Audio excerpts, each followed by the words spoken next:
Hello everyone and welcome back to my channel. आज हम बात करने वाले हैं एक ऐसी रेमेडी की जिसके सिम्टम्स शुरू होते ही पेशेंट को लगता है बस अब सब खत्म हो गया। यस, एकोनाइट। एलन की नोट्स ने इस रेमेडी के ऐसे पावरफुल साइंस दिए हैं जो अगर समझ आ जाए तो डायग्नोसिस बस सेकंड्स की बात है। तो चलिए स्टार्ट करते हैं।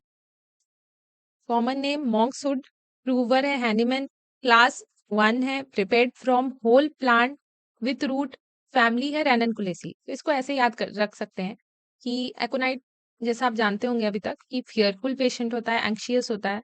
तो इंसान जब फियर होता है इधर उधर भागता है, तो भागता है मीन्स रैननकुलेसी ऐसे। एंड भागेगा किसके पास? मॉन्क के पास। तो monkswood is the common name. Okay, चलिए कॉन्स्टिट्यूशन क्या है? Is generally indicated in acute और recent cases occurring in young person, especially girls of full plethoric habit. Plethoric habit means person having excessively body fluid who lead a sedentary life, मतलब कोई physical activity नहीं करता life में, सिर्फ खाता पीता है, सो जाता है या बैठ के काम करता है। सो जिसका फिजिकल एक्टिविटी इतना कम होगा देन उसका मसल फाइबर डेफिनेटली रिजिड ही होगा। ओके, एंड पर्सन का इम्यूनिटी भी लो ही होगा, so person get easily affected by atmospheric changes. Dark hair and eyes, rigid muscular fibre. तो यहाँ पे साबाडिला को हम लोग कंपेयर कर सकते हैं। So let's see page number 265। तो यहाँ पे साबाडिला में कॉन्स्टिट्यूशन दिया है, suited to persons of light hair, fair complexion with a weak relaxed muscular system. Yes, यहाँ पे वीक रिलैक्स्ड मस्कुलर सिस्टम है and in aconite it was rigid muscular fibre. चलिए अब बैक टू एकोनाइट। तो ये में 4 पॉइंट है। पहला तो यंग पर्सन, दूसरा गर्ल्स में, फिर सेडेंट्री लाइफ जिसका होता है, जिसको एटमॉस्फेरिक चेंजेस से इजीली इफेक्ट हो जाता है। In fifth is rigid muscular fibre. Yes, temperament क्या है? Sanguine temperament, full of blood in the body. मियाजम है सोरा।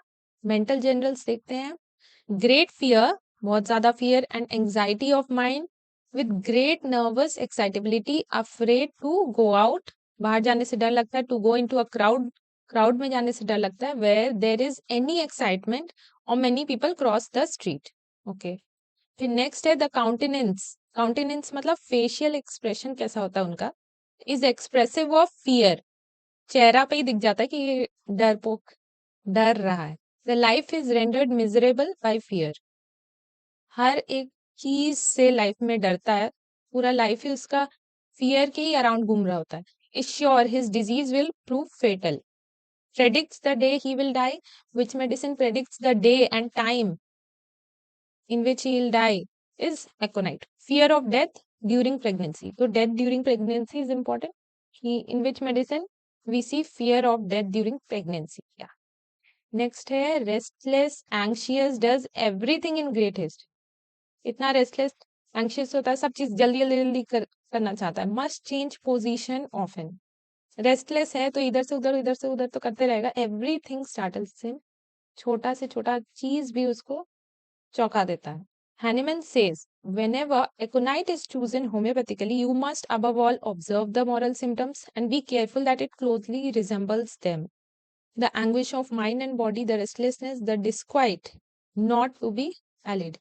मतलब हम लोग मॉरल सिम्टम जो उसका है एकोनाइट का, फियरफुलनेस एंड एवरीथिंग, वो तो हम लोग को माइंड में रखना ही है जब एकोनाइट देंगे। उसके साथ साथ उसका एंग्विश ऑफ माइंड, बॉडी और रेस्टलेसनेस जो है, फिजिकल सिम्टम्स जो है एकोनाइट के, उसको भी हम लोग को ध्यान में रखना है, उसको इग्नोर नहीं करना, ओनली मॉरल सिम्टम के बेस पे एकोनाइट देंगे। ओके, दिस मेंटल एंजाइटी जो है, वरी है, फियर है, accompanies the most trivial element. बस उसको हल्का सा कट भी होगा तो एंजाइटी हो जाएगा कि कहीं मुझे टेटनस तो नहीं हो गया या फिर मैं मर तो नहीं जाऊंगा।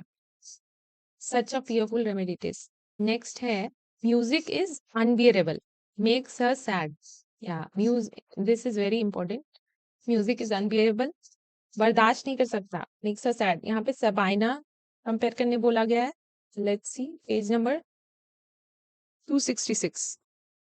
एकोनाइट में था म्यूजिक इज अनबियरेबल और सबाइना में है म्यूजिक इनटॉलरेबल। मतलब म्यूजिक सुनने से क्या हो जाता है, इसमें nervousness goes through the bone and marrow, लगता है बोन तक म्यूजिक चल गया। ओके, नेक्स्ट इज म्यूजिक जो है call weeping and trembling thuja में म्यूजिक की वजह से इंसान रोने लगता है और थरथराने लगता है। एकोनाइट में इट इज अनबियरेबल, लेकिन ओनली सैड। सबाइना में है कि म्यूजिक इनटॉलरेबल होता है, प्रोड्यूस करता है nervousness, goes through bone and marrow. These are the points you have to remember. Natrum carp. C. Attacks of anxiety and restlessness होता है during a thunderstorm. Okay. This aggravates from music. In which remedy there is attack of anxiety and restlessness, which aggravates from music. That is nothing but natrum carp. यहाँ bracket में सैबाडिला भी दिया है, means aggravation from music सैबाडिला में भी है। Okay, B भी होगा सैबाडिला।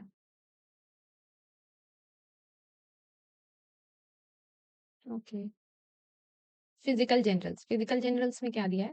Complains caused by exposure to dry cold air, सबसे इंपॉर्टेंट, ड्राई नॉर्थ और वेस्ट विंड्स, और exposure to draughts of cold air while in a perspiration.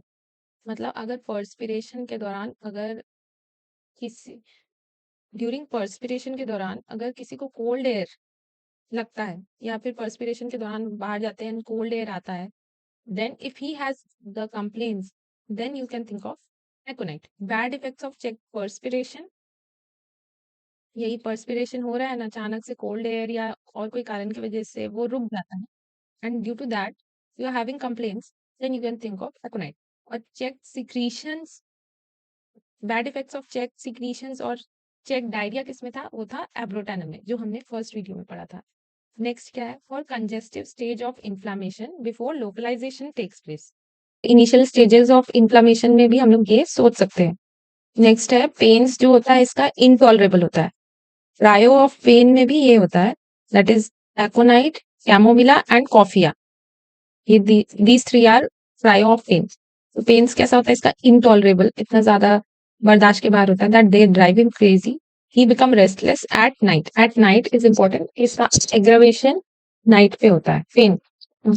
Next है एमेनोरिया, मतलब मेंसेस स्टॉप हो जाता है in plethoric young girls as discussed earlier after fried.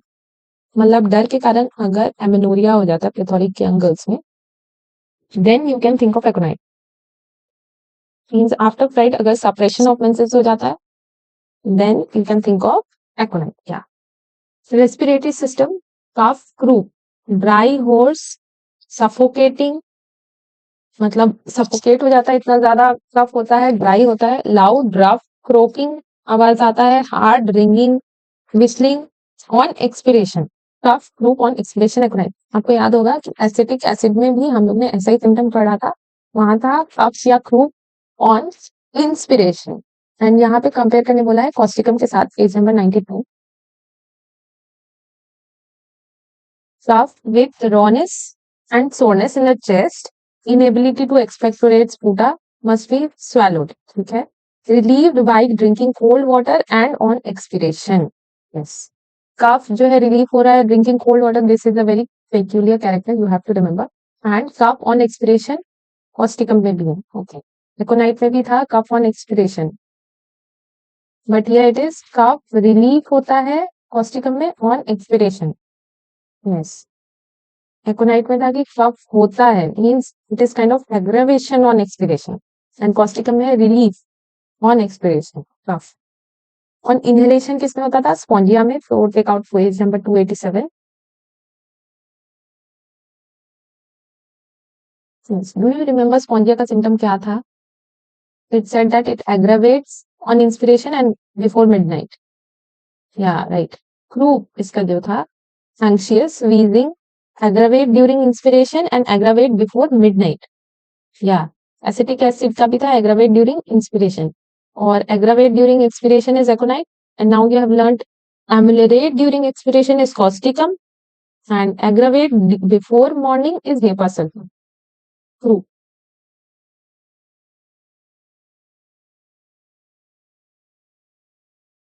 Cough या croup from dry cold winds or drafts of air.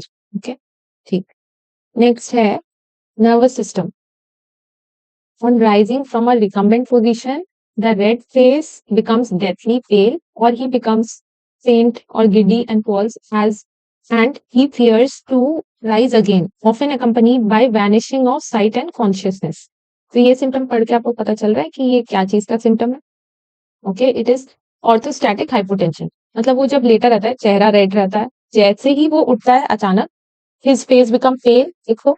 दूसरा फेंट हो जाता है या फिर चक्कर आते हैं, एंड चक्कर आके वो गिर जाता है या तो अनकॉन्शियस हो जाता है या फिर सामने सब कुछ धुंधला हो जाता है.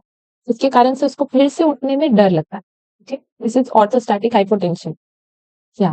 Next is convulsions of teething children. Next क्या है? Convulsion of teething children. Heat, jerks and twitching होता है of single muscles में.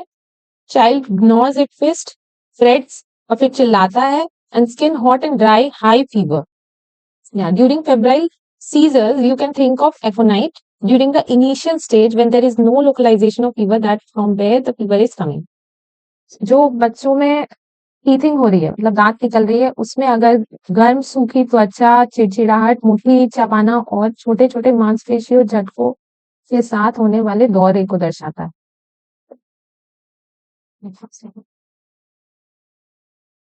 Convulsions of teething children, heat, jerks, twitching of the single muscle, child gnaws its fist, frets and screams, skin hot and dry, high fever.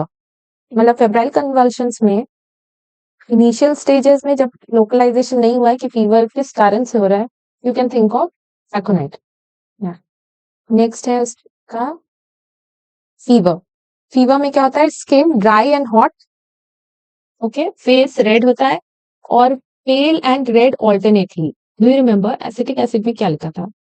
Acetic acid में लिखा था, let's see, hectic fever, skin dry and hot, red spot on left cheek and drenching night sweats. No thirst and fever. Yes. और एकोनाइट में क्या है?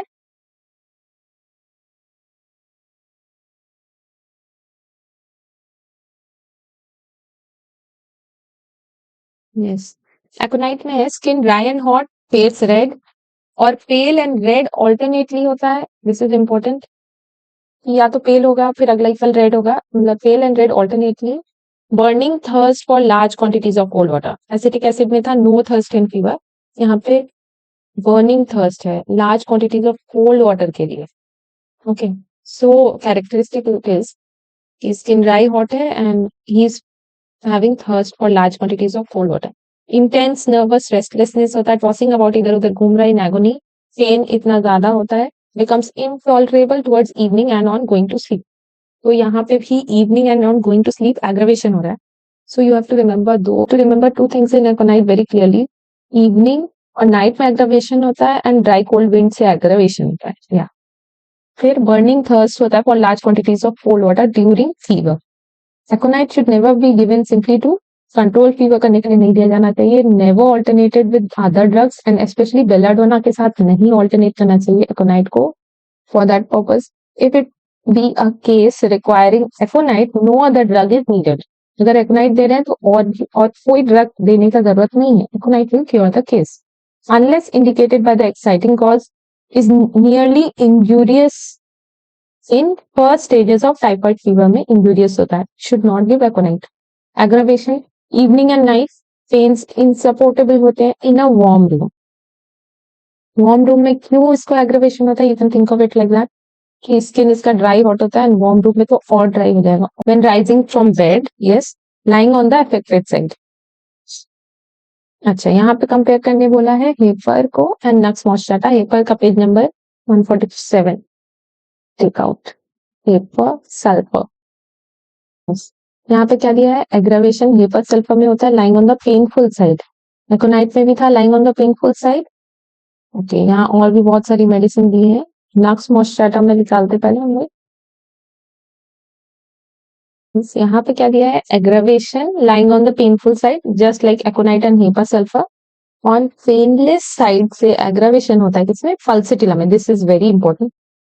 सोचिए, painless side से कभी सोने से किसी को एग्रावेशन हुआ है? नहीं ना. तो दैट इज पल्सिटिला. सो ये इंपॉर्टेंट.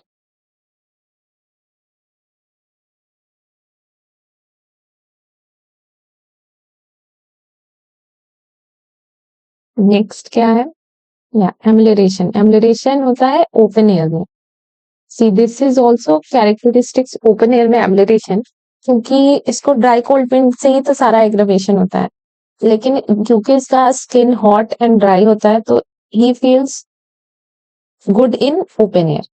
यहाँ पे alumina, magnum carb, pulsatilla, sabadilla से कंपेयर करने बोला है। ओके, नेक्स्ट है relation, complementary to coffea in fever, sleeplessness, intolerance of pen.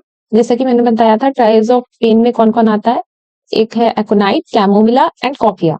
Okay, to arnica in traumatism, to sulphur in all cases. This is the aconite is the acute of sulfur. Okay, rarely indicated in fevers which bring out eruptions. It is very important कि fever जिसमें eruption भी आ रहे हो उसमें एकोनाइट rarely ही indicate होता है, ना के बराबर। Aconite in the is the acute of sulfur and both proceed and follow it in acute inflammatory conditions. Okay. And some important points from Borix Materia Medica regarding this: burning in the internal parts, tingling, coldness and numbness, influenza and things. इसको ऐसा लगता है कि his thoughts are coming from the stomach, that parts of his body are abnormally thick होता है, feels as if what had just been done was a dream. सोचिए, burning headache होता है as if brain were removed from boiling water.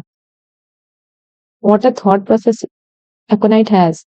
Bright red hypothenor eminences on both hands. Purpura miliaris, rash like measles होते हैं, acids, wine and coffee, lemonade and acid fruits modify करता है इसका action. Generally हम लोग coffee पीने से मना करते हैं जब होम्योपैथिक मेडिसिन कंज्यूम करते हैं। ओके, बट यहाँ पे क्या दिया है, coffee, wine, acid, lemonade, acid fruits modify its action.